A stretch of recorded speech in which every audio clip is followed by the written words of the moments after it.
چین نے دنیا کی سب سے تیز 10G Broad band internet service متعارف کروا دی، جو کہ انٹرنیٹ کی رفتار اور معیار کو مزید بہتر بنانے کی ایک اچھی اور بڑی کوشش ہے۔ چین نے دنیا کی جدید ترین نیٹ ورک ٹیکنالوجیز میں سے ایک 10G الٹرا فاسٹ کی رفتار والے براڈ بینڈ کو متعارف کروایا ہے۔ پاکستان تحریک انصاف کے رہنما اور سابق صدر پاکستان ڈاکٹر عارف علوی نے کہا ہے کہ سب پوچھتے ہیں کہ بانی پی ٹی آئی کب رہا ہوں گے۔ لندن میں تقریب سے خطاب کرتے ہوئے عارف علوی نے کہا کہ پچھلے 70 سال میں کوئی ایسا لیڈر پیدا نہیں ہوا جس کی شہرت 90% ہو۔ پاکستان اور 2 غیر ملکی کمرشل بینکوں کے درمیان $1 ارب کے قرض کے حصول کے لیے اہم مالیاتی سمجھوتہ طے پا گیا۔ میڈیا رپورٹس کے مطابق یہ قرض 7.6% شرح سود پر حاصل کیا جائے گا اور اس کی حتمی وصولی ایشیائی ترقیاتی بینک کے $50 کروڑ کی گارنٹی سے مشروط ہوگی۔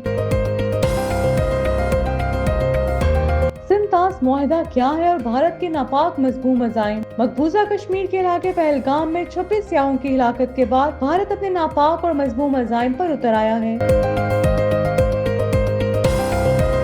دبئی اور اس کی عوام کی حفاظت کے لیے شیخ محمد بن راشد ال مکتوم نے دبئی میں صحت عامہ کا نیا قانون متعارف کرا دیا۔ قانون کسی بھی متعدی بیماری سے متاثرہ شخص یا متاثر ہونے کے حوالے سے مشتبہ شخص کے ساتھ کسی بھی طرح کی بات چیت سے بھی منع کرتا ہے۔ دبئی اور اس کی عوام کی حفاظت کے لیے شیخ محمد بن راشد ال مکتوم نے دبئی میں صحت عامہ کا نیا قانون متعارف کرا دیا۔ قانون کسی بھی متعدی بیماری سے متاثرہ شخص یا متاثر ہونے کے حوالے سے مشتبہ شخص کے ساتھ کسی بھی طرح کی بات چیت سے بھی منع کرتا ہے۔ قانون کے تحت دوسروں تک بیماری منتقل کرنے کے خطرے کے پیش نظر متعدد بیماری کے ایسے شخص کو دبئی ہیلتھ اتھارٹی کی منظوری کے بغیر اسپتال یا صحت کی دیکھ بھال کے مرکز کے علاوہ ایک جگہ سے دوسری جگہ سفر کرنے یا منتقل کرنے پر بھی پابندی لگا دی گئی ہے۔ قانون نے ایسے شخص کو اس بیماری کو چھپانے سے بھی منع کر دیا۔ دریں اثنا قانون کے تحت ایسے افراد جن سے متعدی امراض میں مبتلا ہونے کا شبہ ہے وہ متعلقہ حکام کے ساتھ ساتھ دبئی میں صحت کی دیکھ بھال فراہم کرنے والوں کی طرف سے جاری کردہ حفاظتی اور علاج کے اقدامات پر عمل درآمد بھی کرنا ہوگا۔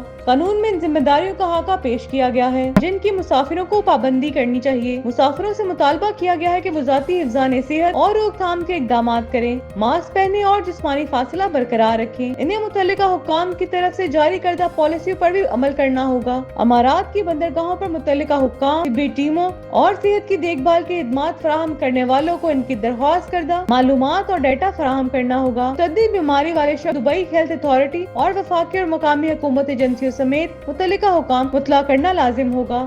سنتاس معاہدہ کیا ہے اور بھارت کے ناپاک مذموم عزائم؟ مقبوضہ کشمیر کے علاقے پہلگام میں 26 سیاحوں کی ہلاکت کے بعد بھارت اپنے ناپاک اور مذموم عزائم پر اتر آیا ہے۔ بھارتی حکومت نے اس حملے کا الزام پاکستان پر لگاتے ہوئے کہا تھا کہ اس کا واضح اور بھرپور جواب دیا جائے گا، جس کے بعد بھارت نے پاکستان کے ساتھ سنتاس معاہدہ روکنے اور اٹاری بارڈر پر چیک پوسٹ بند کرنے کا فیصلہ کیا۔ ساتھ ہی بھارت میں موجود تمام پاکستانیوں کو 48 گھنٹے کے اندر ملک چھوڑنے کا بھی حکم دیا۔ بھارتی وزارت خارجہ نے یہ بھی کہا کہ بھارت نے پاکستان کو ہر سال فراہم کیے جانے والے 39 ارب کیوبک میٹر پانی کے بہاؤ پر مبنی سنتاس معاہدہ معطل کر رہا ہے۔ سنتاس معاہدہ ایک بین الاقوامی معاہدہ ہے جو کہ پاکستان اور بھارت کے درمیان عالمی بینک کے ثالثی سے 1960 میں معاہدہ طے پایا تھا۔ اس معاہدے کا مقصد دونوں ملکوں کے درمیان پانی کی تقسیم کا ایک مستقل حل اور منصفانہ طریقہ کار طے کرنا تھا، کیونکہ برِ صغیر کی تقسیم کے بعد دریاؤں کا نظام مشترکہ تھا۔ ان مشرقی دریاؤں بیاس، راوی اور ستلج کا زیادہ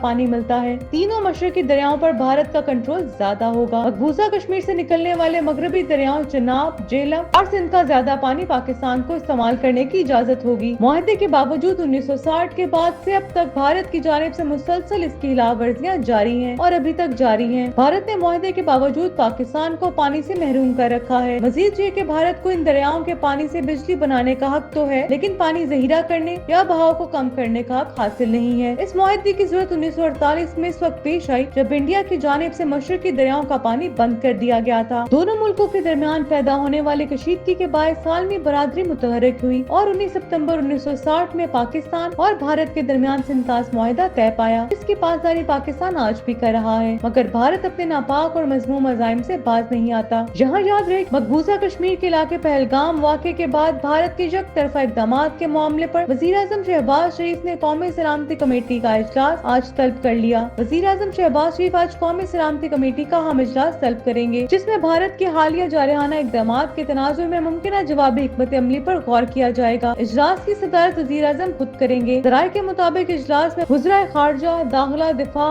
कौमी सलामती के मशीर, तीनों मुसल्लह अफ़वाज के सरबराहान, असास इदारों के आला हुक्काम और दीगर मुतल्लिका हुक्काम शिरकत करेंगे। पाकिस्तान और 2 गैर मुल्की कमर्शियल बैंकों के दरमियान $1 अरब के कर्ज के हसूल के लिए अहम मालियाती समझौता तय पा गया। मीडिया रिपोर्ट्स के मुताबिक ये कर्ज 7.6% शरह सूद पर हासिल किया जाएगा और इसकी हतमी वसूली एशियाई तरक्याती बैंक के $50 करोड़ की गारंटी से मशरूत होगी। मुआहदे के तहत ये पहला गैर मुल्की तिजारती कर्जा होगा जिस पर 5 साल के लिए दस्तखत किए जाएंगे। एशियाई तरक्याती बैंक की जानिब से गारंटी की मंजूरी मनीला में 28 मई को मुतवक्की है, जिसके बाद कर्ज के इजरा का बाज़ाब्ता अमल शुरू किया जाएगा। वज़ारत खजाना के ज़राए के मुताबिक बैंकों के साथ बातचीत हतमी मराहिल में दाखिल हो चुकी है और गारंटी की मंजूरी के बाद गैर मुल्की बैंक कर्ज की रकम पाकिस्तान को मुंतकिल करेंगे। तवक्का की जा रही है कि ये कर्ज बस जून में पाकिस्तान को जारी कर दिया जाएगा। हुक्काम के मुताबिक इस मुआहदे से रवा माली साल के इख्तिताम से कबल पाकिस्तान के ज़र मुबादला के ज़खायर में खाते हुआ इजाफा होगा। फिल वक्त मुल्क के ज़र मुबादला के ज़खायर $10 अरब 60 करोड़ की सतह पर है,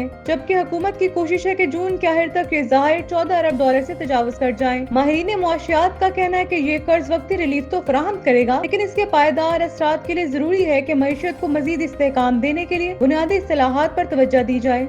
पाकिस्तान तहरीक इंसाफ के रहनुमा और साबिक सदर पाकिस्तान डॉक्टर आरिफ अलवी ने कहा है कि सब पूछते हैं कि बानी पीटीआई कब रिहा होंगे। लंदन में तकरीब से खिताब करते हुए आरिफ अलवी ने कहा कि पिछले 70 साल में कोई ऐसा लीडर पैदा नहीं हुआ जिसकी शोहरत 90% हो। इंतहाबी निशान छिन जाने पर मैंने बानी से कहा कि इलेक्शन मुलतवी होने चाहिए। आरिफ अलवी ने कहा कि बानी पीटीआई इमरान खान ने कहा कि इलेक्शन एक दिन के लिए मुलतवी नहीं होने चाहिए। जिस दिन इलेक्शन हुआ किसी को अंदाजा नहीं था कि सुबह क्या होगा। इन्होंने कहा कि लड़कों ने अपने बुजुर्गों के हाथों पर नक्शे बनाए कि ये इंतहाबी निशान है, मत भूलना। पीटीआई रहनुमा ने ये भी कहा कि एवन फील्ड अपार्टमेंट कहाँ से आए, किसी को मालूम है तो आज तो बता दे, कुछ तो शर्मोहया करे और बता दे कि ये है वो जराए। चीन ने दुनिया की सबसे तेज 10G ब्रॉडबैंड इंटरनेट सर्विस मुतारिफ करवा दी, जो कि इंटरनेट की रफ्तार और मयार को मजीद बेहतर बनाने की एक अच्छी और बड़ी कोशिश है। चीन ने दुनिया की जदीद तरीन नेटवर्क टेक्नोलॉजीज में से एक 10G अल्ट्रा फास्ट की रफ्तार वाले ब्रॉडबैंड को मुतारिफ करवाया है। रिपोर्ट के मुताबिक 10G ब्रॉडबैंड की डाउनलोड स्पीड 9934 मेगाबाइट्स फी सेकंड और अपलोडिंग स्पीड 1008 मेगाबाइट्स फी सेकंड है। इसकी इंटरनेट स्पीड इतनी ज्यादा है कि तकरीबन 20 GB की फुल लेंथ फॉरवर्ड के फाइल सिर्फ 20 सेकंड में डाउनलोड की जा सकेगी। माहिरीन का कहना है कि चीन का 10G इंटरनेट सर्विस मुतारिफ करवाना टेक्नोलॉजी की दुनिया में एक बड़ी पेशरफ्त है, जिसकी वजह से टेक्नोलॉजी के शोबे के साथ साथ सेहत, तालीम और ज़राअत के शोबों की इस्तेदाद में भी इजाफा होगा। हुक्काम का कहना है कि इस लॉन्च ने चीन को तिजारती दर्जे के 10G नेटवर्क्स को रोल आउट करने में दीगर ममालिक से आगे रखा है। सारिफीन के एप्लीकेशंस के अलावा नेटवर्क से उम्मीद की जाती है कि वो ऐसे शोबों को फायदा पहुंचाएगा जिनको काबिल एतमाद तेज रफ्तार डाटा की जरूरत होती है।